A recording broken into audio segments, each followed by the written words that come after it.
मोदी सरकार बन चुकी है। नई सरकार में पीएम मोदी समेत कुल 72 मंत्रियों ने रविवार को मंत्री पद की शपथ ली और आज मंत्रियों को उनके विभागों का बंटवारा कर दिया गया है। प्रधानमंत्री मोदी ने कुछ पुराने चेहरों पर भी फिर से भरोसा जताया तो कुछ नए चेहरों को भी मौका दिया। लेकिन सबसे बड़ी बात यह है कि पीएम मोदी ने अहम मंत्रालय के अपने सबसे अहम नेताओं को ये सौंपे हैं। अमित शाह फिर से गृह मंत्रालय संभालेंगे तो राजनाथ सिंह को फिर से रक्षा मंत्रालय का जिम्मा दिया गया है। तो जेपी नड्डा को स्वास्थ्य मंत्री बनाया गया तो वहीं एस जयशंकर को दोबारा से यानी कि फिर से विदेश मंत्री की कमान मिली है। लेकिन कुछ ऐसे चेहरे भी हैं जो टीम मोदी में नए हैं, जिन्हें बड़ी जिम्मेदारी दी गई है। आपको इस रिपोर्ट में दिखाते हैं।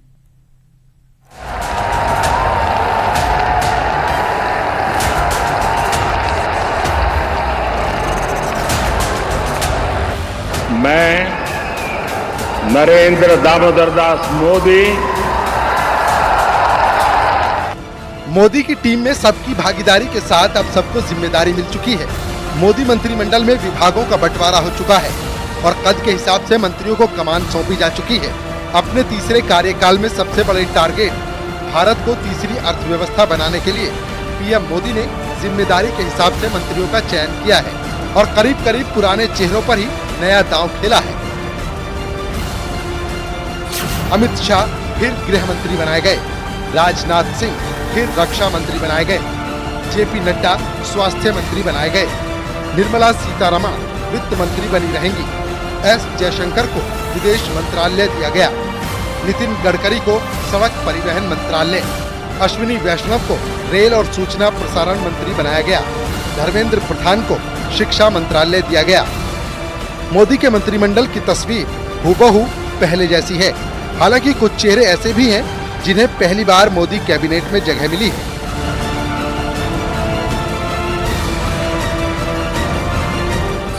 शिवराज सिंह चौहान कृषि मंत्री बनाए गए, मनोहर लाल को ऊर्जा और शहरी विकास, जीतन राम मांझी को लघु और मध्यम उद्योग।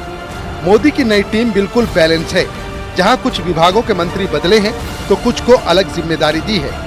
किरेन रिजिजू संसदीय कार्य मंत्री बनाए गए, पीयूष गोयल वाणिज्य मंत्री बनाए गए, अजय टम्टा सड़क परिवहन के राज्य मंत्री, हर्ष मल्होत्रा भी सड़क परिवहन राज्य मंत्री, श्रीपद नाइक को ऊर्जा राज्य मंत्री, तोखन साहू को आवास राज्य मंत्री बनाया गया, शोभा करंदलाजे को लघु और मध्यम उद्योग राज्य मंत्री। यानी मोदी की टीम अब पूरी तरह से तैयार हो चुकी है उस लक्ष्य को पाने के लिए जो पीएम मोदी ने रखा है। वो लक्ष्य है भारत को तीसरी सबसे बड़ी अर्थव्यवस्था बनाना और 2047 तक भारत को विकसित राष्ट्र बनाना। Bureau report, news 18।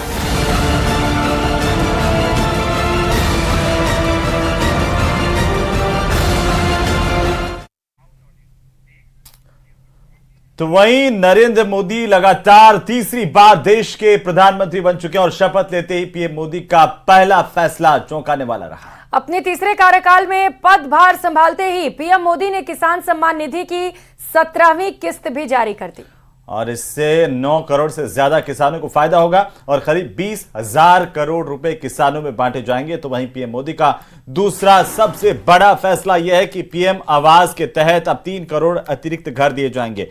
इन घरों में टॉयलेट होंगे, एलपीजी कनेक्शन और बिजली की व्यवस्था भी होगी। ये रिपोर्ट देखिए।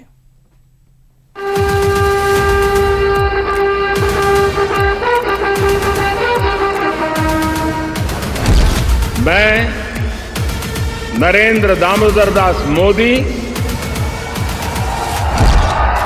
ईश्वर की शपथ लेता हूं कि प्रधानमंत्री के रूप में अपने कर्तव्यों के सम्यक निर्वहन के लिए मैं प्रत्यक्ष अथवा अप्रत्यक्ष रूप से संसूचित या प्रकट नहीं करूंगा।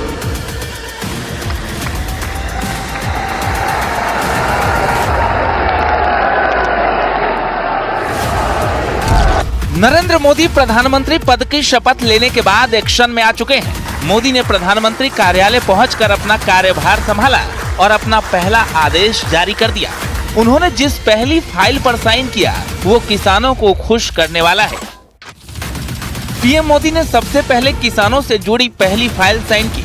पीएम ने 9.30 करोड़ किसानों को 17वीं किस्त जारी की है। लगभग 20,000 करोड़ रुपए किसानों को आवंटित किए। किसान सम्मान निधि की फाइल पर सबसे पहले हस्ताक्षर कर पीएम ने संदेश देने की कोशिश की है कि उनकी सरकार सबसे पहले किसानों की चिंता करती है, क्योंकि 2019 में भी पहले पीएम मोदी सम्मान निधि की फाइल पर हस्ताक्षर कर चुके हैं। और माननीय प्रधानमंत्री श्री नरेंद्र मोदी जी की आस्था, उनकी विश्वास मेरे जैसे कार्यकर्ता को तीसरी बार उनकी एक निर्णायक सरकार में शामिल करने का उन्होंने निर्णय किया। मैं उनके लिए उनका आभार प्रकट करता हूँ। महाप्रभु के पास, माँ के पास अपना हृदय की कृतज्ञता ज्ञापन करता हूँ। और देश की जिम्मेवारी फिर माननीय प्रधानमंत्री के हाथ में आई है। 2014 में नरेंद्र मोदी की सरकार जब बनी थी तब, 2019 में नरेंद्र मोदी की दूसरी सरकार बनी तब, और अब तीसरी बार नरेंद्र मोदी की सरकार बनी है तब मोदी मंत्रिपरिषद का आकार बदलता रहा, मंत्रियों की संख्या बदलती रही, मंत्रियों का पोर्टफोलियो बदलता रहा, हर वर्ग हर क्षेत्र का ध्यान रखा गया। मोदी मंत्रिपरिषद में मंत्री बनने वाले किस जाति से कितने नेता हैं, इसकी लिस्ट पर नजर डालें तो आपको करीब हर प्रमुख जाति का प्रतिनिधित्व दिखता है। ओबीसी से 27, अनुसूचित जाति से 10, अनुसूचित जनजाति से 5 और अल्पसंख्यक समुदाय से 5 मंत्री बनाए गए हैं। प्रधानमंत्री नरेंद्र मोदी के काम करने के तरीके से वाकिफ लोगों को पता है कि केंद्र सरकार में मंत्री बनने का मतलब बंगला गाड़ी से ज्यादा परफॉर्मेंस होता है। लिहाजा पीएम मोदी ने शपथ ग्रहण समारोह से पहले ही नए चुने मंत्रियों के साथ चाय पर चर्चा की। विपक्ष बीजेपी के बहुमत नहीं मिलने के कारण एनडीए में जिस टूट की आशंका में बैठा है, उसे मोदी मंत्रिपरिषद की ये तस्वीर जरूर देखनी चाहिए। ये तस्वीर सबका साथ सबका विकास की मिसाल है। अभी तक तो स्पेशल कैटेगरी स्टेटस को लेकर केंद्र से कोई बात तो नहीं हुई है, क्योंकि मैं एक चीज बताती हूँ। 2014 में जब आंध्र प्रदेश को विभाजित किया गया था, उस टाइम पे एक 10 साल के लिए एक reorganisation act what we call that was taken into consideration.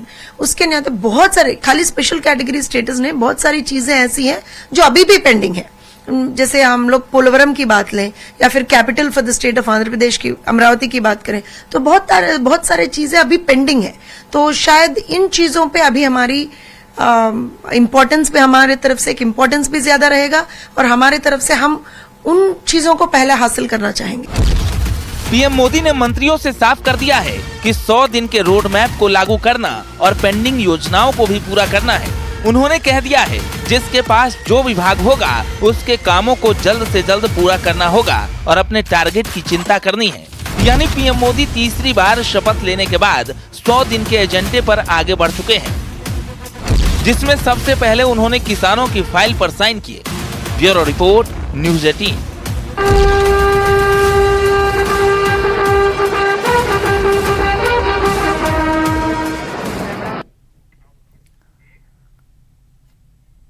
तो नरेंद्र मोदी ने लगातार तीसरी बार प्रधानमंत्री पद की शपथ ली। लगातार तीसरी बार सरकार बनाने वाले पीएम मोदी ने अपनी कैबिनेट में सोशल इंजीनियरिंग का भी खास ख्याल रखा है। तो आखिरकार कैसे यह ख्याल रखा गया, आइए देखते हैं इस रिपोर्ट में।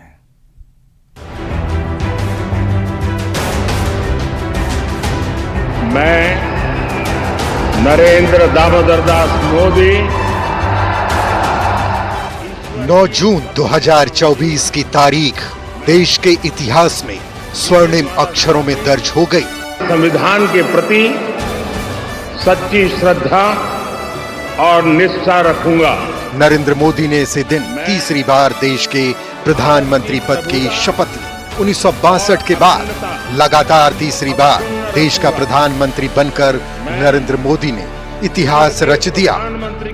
लगातार तीसरी बार केंद्र में प्रधानमंत्री पद की शपथ लेकर इतिहास रचने वाले पीएम नरेंद्र मोदी ने अपनी कैबिनेट में सोशल इंजीनियरिंग पर भी खास ध्यान दिया है। पीएम मोदी की कैबिनेट में सभी वर्गों को जगह दी गई है। देश में सबसे ज्यादा ओबीसी के नाम राजनीति होती है। इस कैबिनेट में ओबीसी वर्ग के सबसे अधिक मंत्री बने हैं। ओबीसी वर्ग के कुल 27 सांसद मंत्री बने हैं, जो कुल मंत्रियों की संख्या का करीब 37% है। मोदी की नई टीम में 10 मंत्री एससी यानी अनुसूचित वर्ग के हैं, जबकि 5 एसटी यानी अनुसूचित जनजाति वर्ग से मंत्री हैं। मोदी कैबिनेट में सवर्ण वर्ग के 21 मंत्री बनाए गए हैं। इनमें 8 ब्राह्मण और 3 राजपूत के साथ 2 भूमिहार नेताओं को मंत्री बनाया गया है। हालांकि इन अल्पसंख्यक वर्ग के मंत्रियों में एक भी मुस्लिम मंत्री नहीं है। मोदी की तीसरी सरकार में महिलाओं को भी प्रतिनिधित्व मिला है। इस बार 7 महिला सांसद मंत्री बनी है। इसी के साथ नई कैबिनेट में महिलाओं को करीब 10% हिस्सेदारी दी गई है। यानी टीम मोदी के फॉर्मूले में सोशल इंजीनियरिंग का खासा ध्यान रखा गया है।